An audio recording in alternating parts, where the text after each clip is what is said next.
Bonsoir à ceux qui nous ont rejoints entre-temps. Il est bon, en effet, que nous soyons ici, à la présence de notre Seigneur. Acte chapitre 8, à partir du verset 26, nous ferons la lecture. Acte 8, à partir du verset 26. Un ange du Seigneur, s'adressant à Philippe, lui dit « Lève-toi et va du côté du midi sur le chemin qui descend de Jérusalem à Gaza, celui qui est désert. » Il se leva et partit. Et voici un Éthiopien, un eunuque, ministre de Candace, reine d'Éthiopie et surintendant de tous ses trésors, venu à Jérusalem pour adorer, s'en retournait assis sur son char et lisait le prophète Ésaïe. L'Esprit dit à Philippe, « Avance et approche-toi de ce char. » Philippe accourut et entendit l'Éthiopien qui lisait le prophète Ésaïe. Il lui dit, « Comprends-tu ce que tu lis ?» Il répondit, « Comment le pourrais-je si quelqu'un ne me guide ?» Et il invita Philippe à monter à s'asseoir avec lui. Le passage de l'Écriture qu'il lisait était celui-ci. Il a été mené comme une brebis à la boucherie et comme un agneau muet devant celui qui le tond. Il n'a point ouvert la bouche. Dans son humiliation, son jugement a été levé. Et sa postérité, qui la dépeindra ? Car sa vie a été retranchée de la terre. L'eunuque dit à Philippe, « Je te prie, de qui le prophète parle-t-il ainsi ? Est-ce de lui-même ou de quelque autre ?»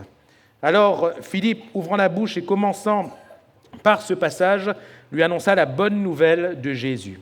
Comme ils continuaient leur chemin, ils rencontrèrent de l'eau. Et l'eunuque dit, « Voici de l'eau, qu'est-ce qui empêche que je sois baptisé ?» Philippe dit, « Si tu crois de tout ton cœur, cela est possible. » L'eunuque répondit, « Je crois que Jésus-Christ est le Fils de Dieu. » Il fit arrêter le char. Philippe et l'eunuque descendirent tous deux dans l'eau, et Philippe baptisa l'eunuque. Quand ils furent sortis de l'eau, l'Esprit du Seigneur enleva Philippe, et l'eunuque ne le vit plus. Tandis que joyeux, il poursuivait sa route, Philippe se trouva dans Azote, d'où il alla à Césarée, en évangélisant toutes les villes par lesquelles il passait. Amen.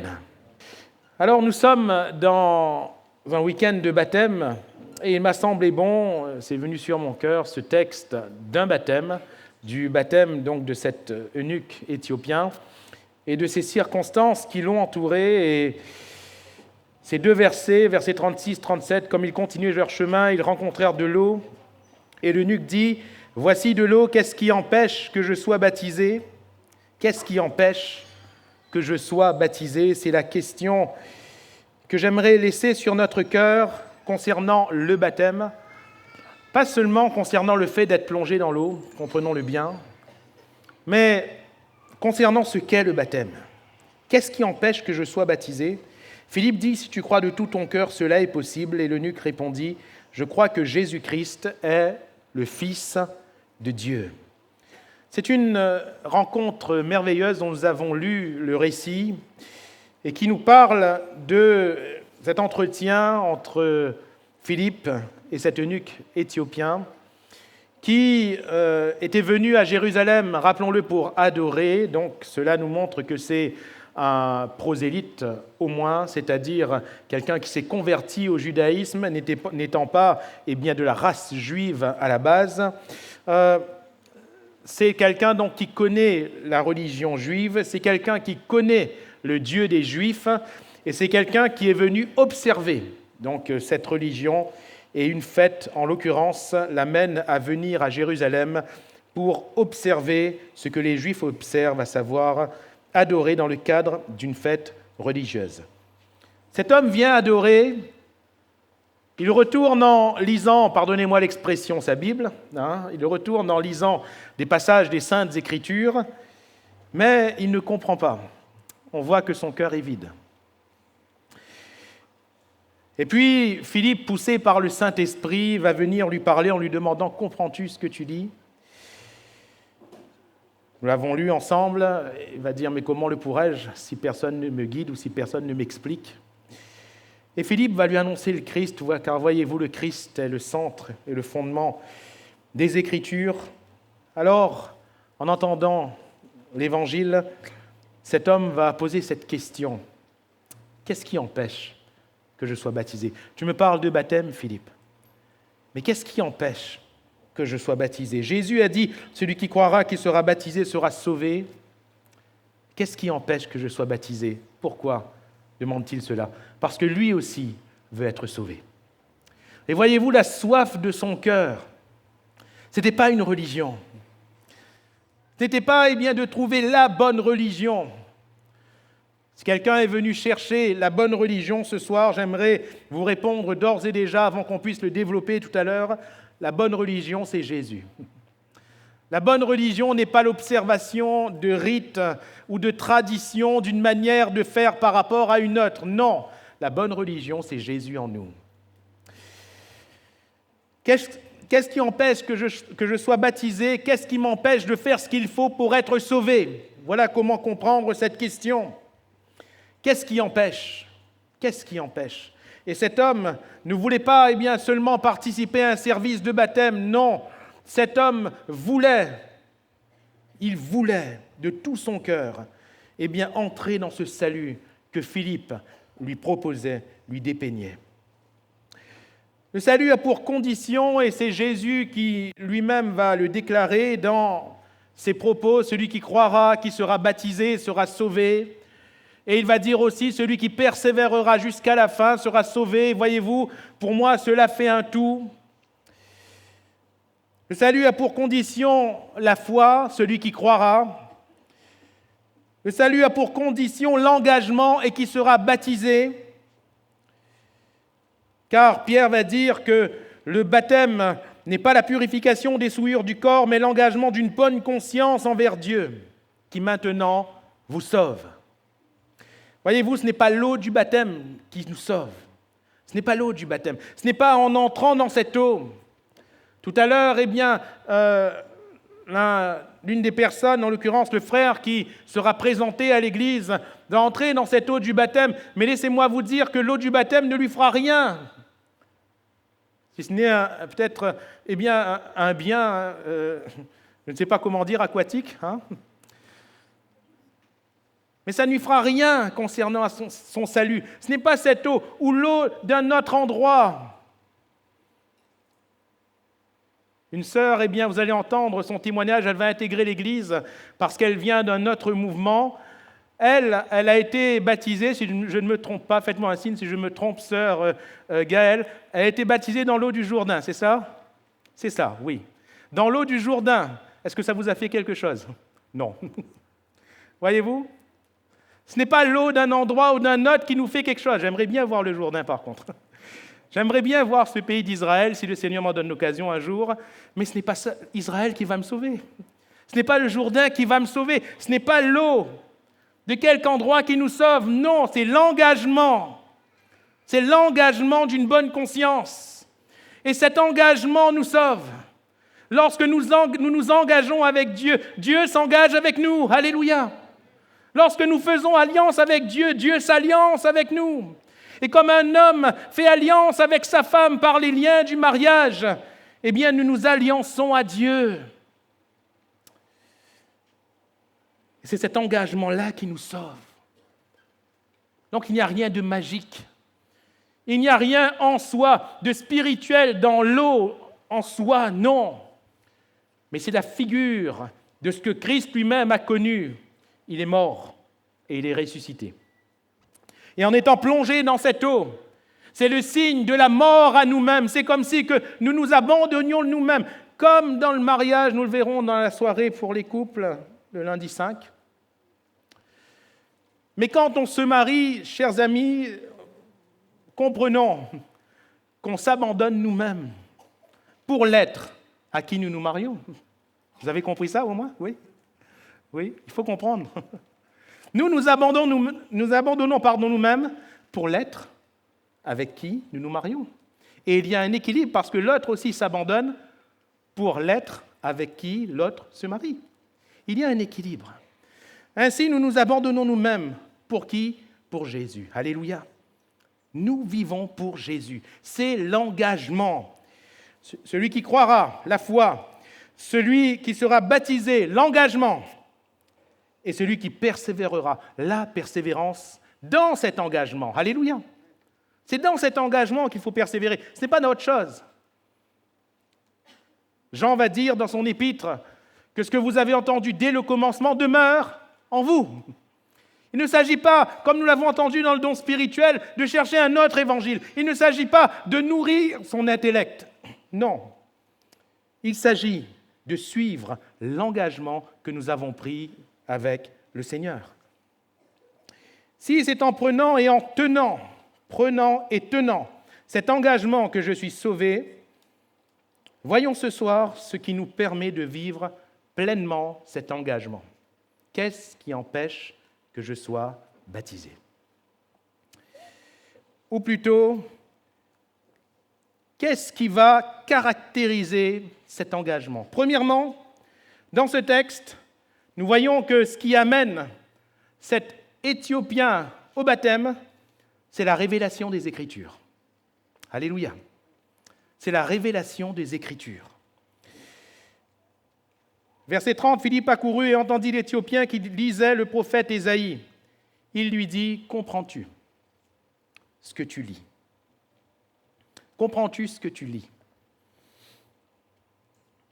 Rappelons qui était cet Éthiopien. Ce n'était pas n'importe qui. Ce n'était pas n'importe qui. Rappelons que ce que j'ai dit tout à l'heure, c'est quand même un prosélyte qui a reçu l'enseignement judaïque, qui connaît donc, ce qui concerne la loi et les prophètes, il doit connaître quand même un bout. Rappelons que ce doit être quand même quelqu'un d'intelligent, qui a quand même du savoir. C'est un ministre, n'est-ce pas? Et il est en train de lire quand même de l'hébreu. Il est en train de lire l'Ancien Testament. Il est en train de lire, ce n'est pas donné à tout le monde, surtout à l'époque. La scolarisation n'était absolument pas ce qu'elle est aujourd'hui. Juif, intellectuel, position également, puisque c'est un ministre, c'est un haut placé, c'est quelqu'un qui est respecté. Il a des responsabilités, il a des personnes sous ses ordres, il est lui-même soumis à une autorité, et apparemment, il est bien soumis parce qu'il est ministre. C'est quelqu'un qui a des biens également. En tant que ministre, il est sur un char, il n'est pas dans n'importe quel moyen de locomotion. Et si même les officiers avaient des chevaux, lui, il est sur un char. C'est quand même quelqu'un qui avait des biens. Cependant, ce que nous constatons, c'est que ni la religion, ni l'intellect, ni la position, ni les biens n'avaient satisfait son cœur. Aucune de ces choses, objet pourtant de ses recherches, ce salut était l'objet de ses recherches, mais aucune de ces choses n'avait pu le conduire au salut. Aucune de ces choses. Qu'est-ce qui pouvait le conduire au salut? Nous l'avons dit. La foi, l'engagement. Mais comment sommes-nous amenés à la foi, bien-aimés? Par la révélation des Écritures. Et comment se fait la révélation des Écritures? Comprends-tu ce que tu lis? C'était quand même quelqu'un d'intellectuel, il ne comprenait pas. C'est l'œuvre du Saint-Esprit. Alléluia. C'est l'œuvre du Saint-Esprit. Aussi, chers amis, vous pouvez être là, nous pouvons tous être là pour comprendre. En utilisant notre intellect, en utilisant nos biens, en utilisant notre position, en utilisant notre religion ou nos principes religieux, mais aucune de ces choses ne peut nous ouvrir la voie du salut. Aucune de ces choses ne peut nous amener à vivre ce baptême, à vivre l'engagement jusqu'au bout. Aucune. Aucune. Au contraire, qu'est-ce qui empêche que je sois baptisé? La religion peut nous empêcher d'être baptisés. La religion peut nous empêcher de vivre notre baptême. Pardonnez-moi, j'espère ne choquer personne, mais même la religion de la mission Salut-Guérison peut nous empêcher de vivre le baptême. Qu'est-ce que je veux dire par là? Je suis pasteur de la mission Salut-Guérison. Je ne suis pas en train de me contredire ou d'être malhonnête en quoi que ce soit, pas du tout. Qu'est-ce que je veux dire par là? Nous pouvons prêcher la meilleure des doctrines. Mais si nous vivons cette doctrine comme une simple religion, je dis que nous ne valons pas mieux que les autres religieux. Nous ne pouvons pas entrer dans le ciel par quelque religion que ce soit. Notre position ne nous attirera à rien. Naaman, par sa position, il avait des principes et il croyait qu'il allait être honoré pour sa position, en pensant que l'homme de Dieu en personne allait venir. Or, c'est un esclave qui vient le voir pour lui dire quoi faire. C'est un esclave qui vient lui donner l'ordre de Dieu. Il n'accepte pas cela. Mais nous devons mettre notre position de côté. Nous devons mettre nos principes de côté. Nous devons mettre notre intellect de côté. Ces choses ne servent à rien. Il faut que le Saint-Esprit agisse dans nos cœurs. Et quand Philippe lui annonce l'Évangile, qu'est-ce qui se passe? Le Saint-Esprit agit dans le cœur de cet eunuque éthiopien. Il faut lui amener à faire cette demande. Mais Philippe, qu'est-ce qui empêche que je sois baptisé? Philippe, je veux me faire baptiser. Philippe, je veux m'engager avec le Seigneur. Pourquoi? Parce qu'il reçoit dans son cœur, la révélation des Écritures. Alléluia. Paul va dire aux Corinthiens dans la première épître, chapitre 2, versets 6 à 10, « Cependant, c'est une sagesse que nous prêchons parmi les parfaits, sagesse qui n'est pas de ce siècle, ni des chefs de ce siècle qui vont être anéantis. Nous prêchons la sagesse de Dieu, mystérieuse et cachée, que Dieu, avant les siècles, avait destinée pour notre gloire. Sagesse qu'aucun des chefs de ce siècle n'a connue, car s'ils l'eussent connue, ils n'auraient pas crucifié le Seigneur de gloire. Mais comme il est écrit, ce sont des choses que l'œil n'a point vues, que l'oreille n'a point entendues, et qui ne sont point montées au cœur de l'homme.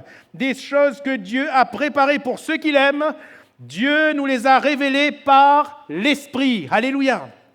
Par l'Esprit, pas par la sagesse. Pas par les discours persuasifs, pas par une ambiance, pas par une religion, pas par une bénédiction. Non, par l'Esprit. Laisse le Saint-Esprit toucher ton cœur. Laisse le Saint-Esprit travailler ton cœur.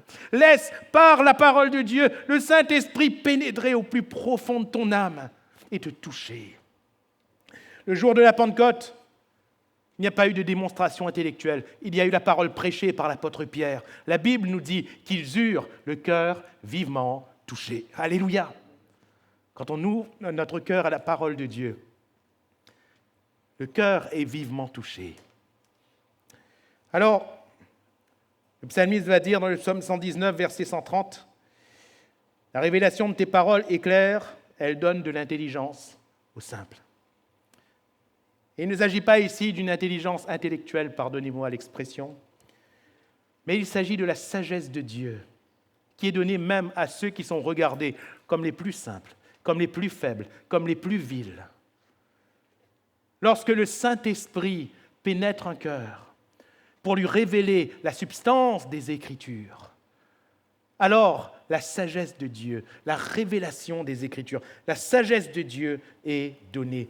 La révélation des Écritures amène cet homme à prendre cet engagement du baptême. Alléluia.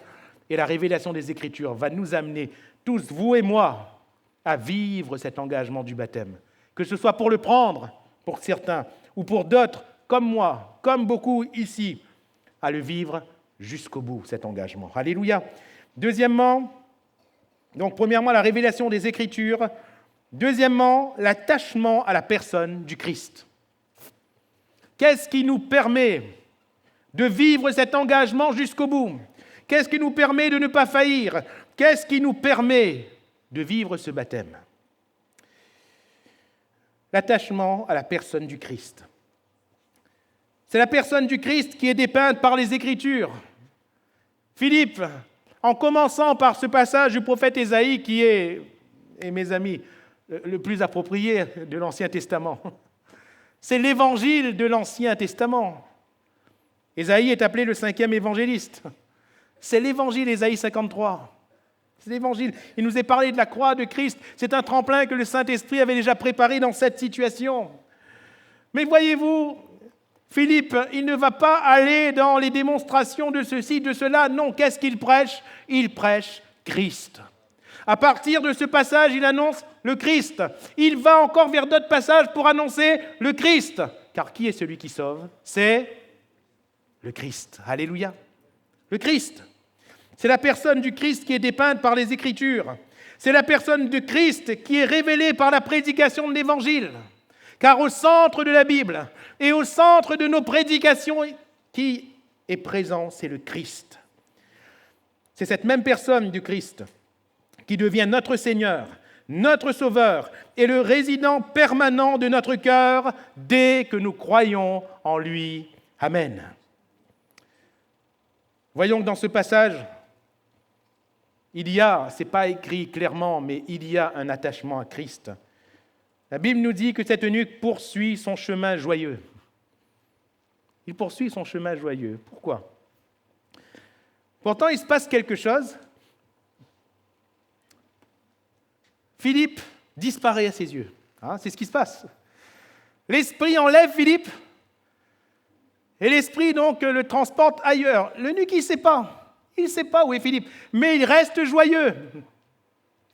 Philippe est celui qui vient de faire connaître l'Évangile. Philippe est quelque part, son père spirituel. Mais ça ne l'inquiète pas plus.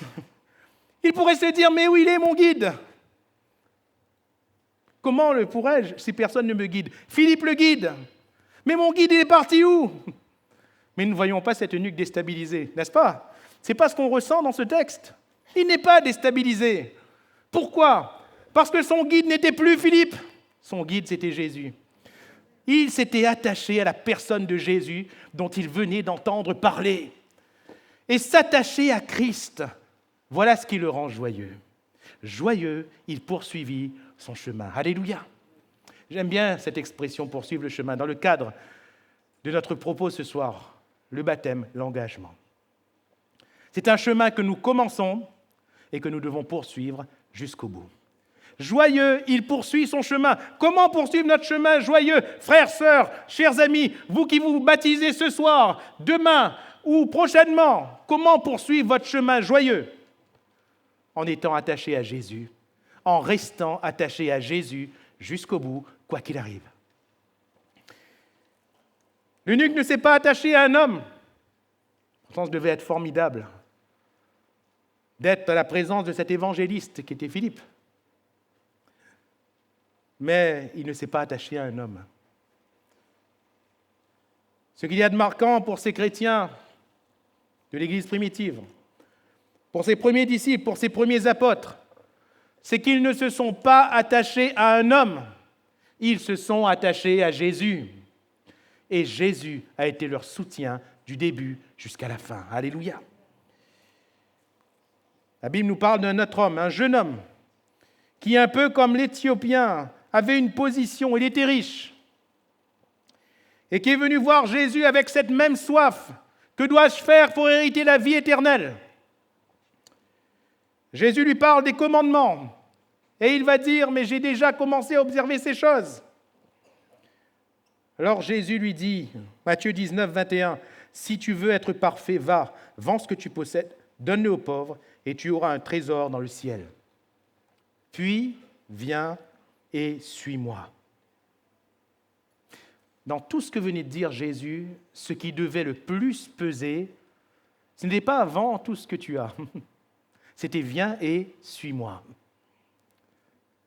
Ce qui devait le plus peser, c'était viens et suis-moi. Mais ce n'est pas ce qui a pesé pour lui. Ce qui a été plus lourd pour lui sur le coup, c'était vends tout ce que tu possèdes, parce qu'il avait de grands biens.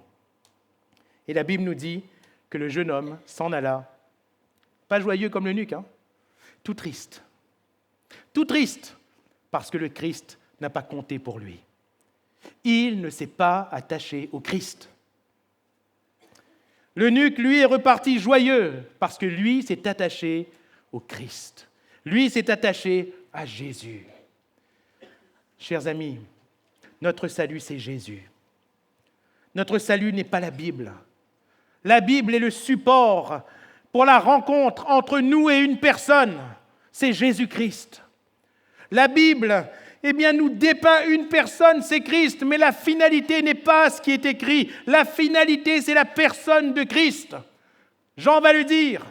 Toutes ces choses ont été écrites afin que vous croyiez que Jésus est le Fils de Dieu. Et que va dire cet homme? Je crois que Jésus est le Fils de Dieu. Alléluia. S'attacher à Jésus. Qui sont ceux qui tiennent dans l'épreuve? Ceux qui sont attachés à Jésus. Qui sont ceux qui sortent du feu victorieux? Ceux qui sont attachés à Jésus.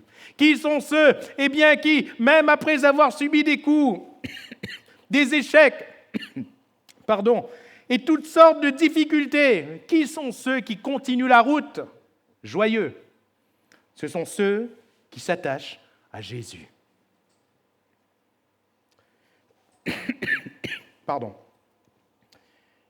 Et enfin, qu'est-ce qui empêche que je vive ce baptême? Plutôt, qu'est-ce qui va me permettre de vivre ce baptême dès le début et jusqu'au bout? 1, la révélation des Écritures. 2, l'attachement à la personne du Christ. Et 3, le fait de poursuivre son chemin avec Jésus. Poursuivre son chemin. Et je reprends cette expression, poursuivre son chemin, poursuivre cette route, tenir jusqu'au bout avec Jésus. Et quand on poursuit son chemin avec Jésus, notre vie est remplie de joie. Alléluia. Notre vie est remplie de joie. Pas parce qu'on a obtenu une voiture, pas parce qu'on a obtenu une récompense ou une circonstance heureuse. Non. Notre joie a pour seule cause la personne de Christ dans notre cœur. Alléluia. Quand je me lève le matin et que je réalise que Jésus est dans mon cœur, je suis heureux. Quand je me couche le soir, que je réalise que Jésus est dans mon cœur, je suis heureux. Quand je chante des cantiques et que je réalise que Jésus est dans mon cœur, je chante avec joie. Quand je prie et que je réalise que Jésus est dans mon cœur, je prie avec assurance. Et quand je pleure et que je réalise que Jésus est dans mon cœur, je suis consolé. Tout dépend de la personne de Jésus. Cette joie, elle est ineffable parce qu'elle dépend de Jésus et Jésus est ineffable. Alléluia. Personne ne pourra toucher à Christ. Personne ne pourra vaincre, le Christ. Personne ne pourra faire que le Christ sorte de ma vie si ce n'est moi-même.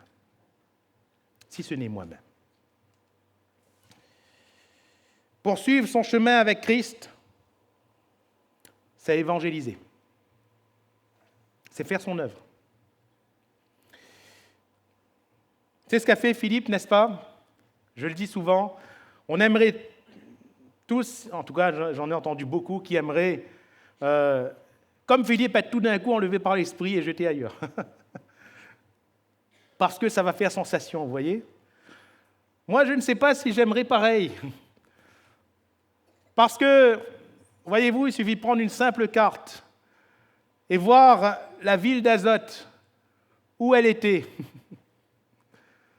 Comprendre le nombre de kilomètres que Philippe a parcouru après à pied, en évangélisant toutes les villes. Et nous allons peut-être nous faire un meilleur avis sur le fait ou pas d'être comme Philippe, enlevé par l'Esprit. C'est ce que Philippe a vécu, il a continué à évangéliser. C'est aussi ce que l'Éthiopien, cet eunuque, a vécu. Ce n'est pas écrit dans la Bible, mais l'histoire nous rapporte que c'est lui qui a amené l'Évangile en Afrique. Il n'a pas gardé cela pour lui. Il a poursuivi son chemin en annonçant Jésus. Alléluia. Il est arrivé en Éthiopie, il a annoncé Jésus. Je ne sais pas à qui, peut-être à sa famille, peut-être à la cour, peut-être même à la reine Candace. Mais il a annoncé l'Évangile. Alléluia. Comment vivre l'engagement? En faisant l'œuvre de Jésus-Christ, en témoignant de Jésus-Christ. Comment vivre l'engagement? Dans les bons ou mauvais moments, être toujours cet arbre planté près d'un courant d'eau, attaché à Jésus, à sa parole. Nous serons toujours nourris de ce qu'il faut. Alléluia. C'est ainsi que nous sommes toujours bénis et c'est ainsi que nous bénissons toujours les autres. En poursuivant notre chemin, alléluia, jusqu'au bout, attaché à Jésus et à sa parole. En conclusion, qu'est-ce qui empêche que je sois baptisé? Beaucoup de choses peuvent nous empêcher. Mais rappelons-nous que le contraire de ce qui nous empêche va nous encourager. Et si la religion peut nous empêcher de vivre cet engagement du baptême, la vraie relation avec Jésus nous permettra de vivre jusqu'au bout. Si l'intellect, la seule réflexion, l'utilisation du cerveau, peut nous amener à comprendre beaucoup de choses, eh bien, l'intellectuel peut nous empêcher d'entrer dans les réalités célestes.